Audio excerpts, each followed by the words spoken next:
Welcome to This Explainer. Today, we're diving straight into the staggering financial projections of the 2026 World Cup and comparing them directly to the hidden realities of past host nations. We constantly hear about the glory, the amazing goals, and that sense of global unity. But what actually happens when the final whistle blows and the fans pack up and go home? We're going to look at the hard data, the economic ripple effects, and see what history really tells us about hosting the world's biggest party. Welcome to OmniSport. Every sport, one destination. Video 1. The economics of FIFA World Cup 2026. So to really get a grip on this, let's rewind just a bit to the 2002 World Cup in South Korea and Japan. That tournament brought in what was, at the time anyway, a massive $1.6 billion in revenue for FIFA. It completely set a new benchmark for the modern era of the sport. But hey, if you think that's a big number, you haven't seen anything yet. Fast forward to 2026, and we're looking at an absolute explosion of commercial value. The upcoming tournament is projected to generate a record-shattering $10.9 billion. That's an increase of over 580% since 2002. This makes it the biggest financial success in FIFA's entire history, and we haven't even seen a single ball kicked yet. To understand why that number is so astronomical, you just have to look at the sheer mind-boggling scale of this mega event. We're talking 3 host nations, the US, Canada, and Mexico, spanning across 16 different cities. The tournament has expanded to 48 teams playing a whopping 104 matches. FIFA's president literally called it the equivalent of 104 Super Bowls. According to studies by Open Economics and the WTO, 6.5 million people are expected to attend. That promises an incredible $40.9 billion boost to the global GDP and the creation of over 824,000 jobs worldwide. Sounds like a massive win for everyone involved, right? But with billions of dollars swirling around this event, we have to pause and ask the crucial question. Who is actually paying the bill to make this massive spectacle happen? Because while the revenues are undeniably record-breaking, the way that money gets distributed is where things get really fascinating. Well, there's a pretty stark divide in how the pie gets sliced. On one side, you've got FIFA, and they pocket 100% of the direct revenue. That's all the ticket sales, all broadcasting deals, and all hospitality rights. They've even demanded sales tax exemptions for ticket sales. On the flip side, the host cities shoulder the massive logistical costs, things like policing, crowd control, public transit upgrades, and stadium retrofits. And recently, it changed so cities no longer even get a cut from the food and drink sold inside the stadiums.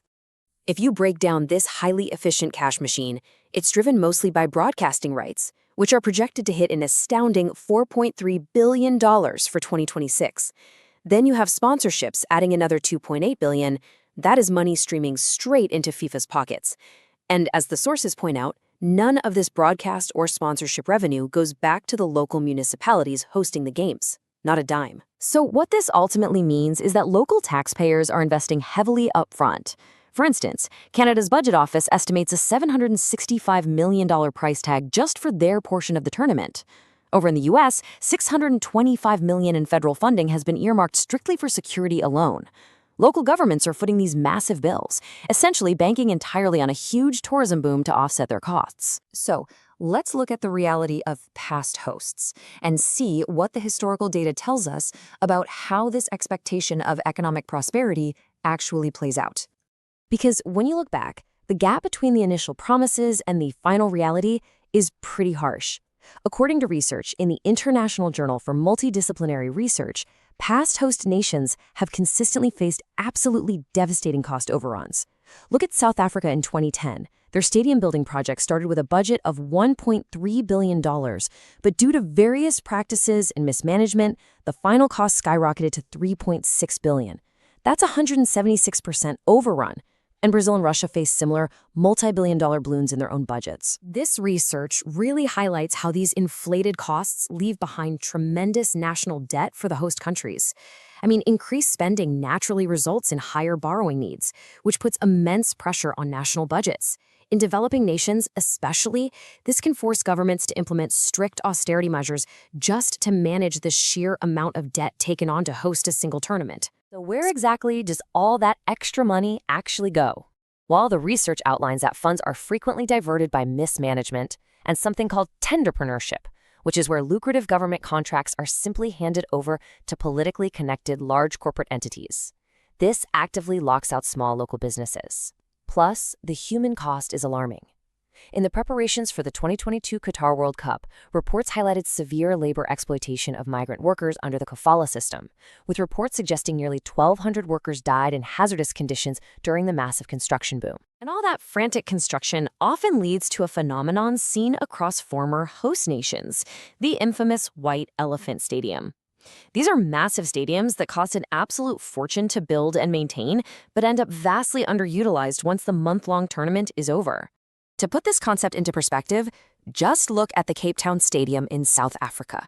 It was built for an estimated $530 million. But by 2014, just 4 years after the World Cup, it was operating at an average capacity of less than 5%. It only hosted a few events a year, meaning the massive operating expenses vastly exceeded the money it actually generated. It essentially became a dead investment. Keeping these massive, empty structures running completely drains local resources. As this quote from the research highlights, municipalities were literally forced to redirect public funds just to keep the lights on and security stationed at these ghost town arenas. This effectively crippled their ability to provide essential services to their own citizens.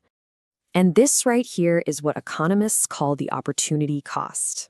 In South Africa, the overall World Cup spend eventually hit $8.9 billion. That is a 1,700% increase from earliest estimates.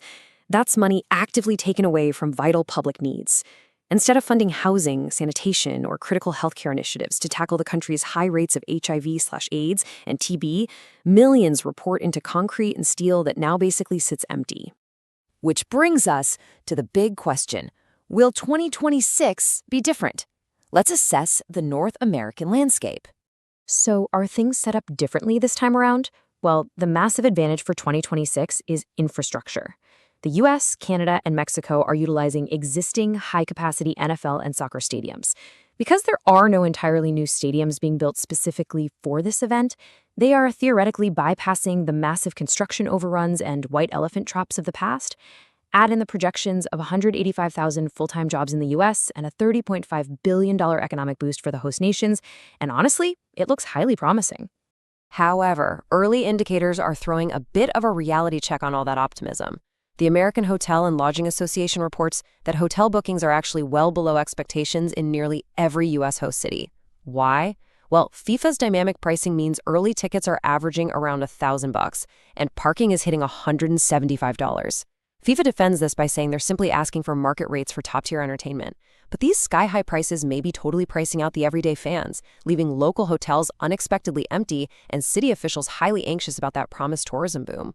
Thanks for joining me on this explainer. And keep questioning the numbers behind this spectacle, because as the games prepare to kick off, we're really left to wonder, will 2026 truly be an economic win for the local taxpayer who footed the bill for security and transit? Or will history just repeat itself on an even grander scale?